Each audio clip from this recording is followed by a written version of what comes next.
આજે જામનગર ખાતે ગોપાલભાઈ ઇટાલિયાની જાહેર સભામાં એક વ્યક્તિ દ્વારા એમના પર જૂતો મારીને હુમલો કરવામાં આવ્યો છે, જેનો અમે સખત શબ્દોમાં નિંદા કરીએ છીએ અને વખોડી કાઢીએ છીએ।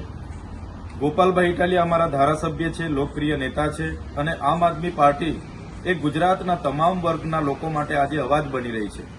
ત્યારે કેટલીક પાર્ટીઓના નેતાઓને પસંદ નથી અને કેટલાક લોકોનો ઉપયોગ કરીને અમારી સભાઓ રોકવા માટેનો જે આ પ્રકારના પ્રયાસો થઈ રહ્યા છે, જે ચોક્કસ પ્રમાણે એક નિંદાની ભાગ છે અને અમે ગુજરાતની જનતા સાથે છે।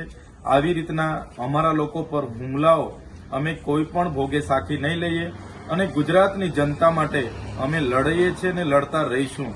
અમને ભલે જેલોમાં નાખવામાં આવે છે, અમારા પર ખોટા કેસો કરવામાં આવે છે અને અમારી સભાઓમાં આ પ્રકારના નશો કરાવીને લોકોને મોકલીને જૂતાઓ પણ મારવામાં આવે છે, છતાં અમે ગુજરાતની જનતાના પ્રશ્નો ઉઠાવતા રહીશું, જનતાને ન્યાય અપાવતા રહીશું અને આવા પ્રકારની ઘટનાઓથી અમારું મનોબળ ક્યાંય વ્યથિત થવાનું નથી। એનાથી પણ વધારે તાકાતથી આવનારા દિવસોમાં આમ આદમી પાર્ટી પૂરા ગુજરાતમાં આગળ વધશે।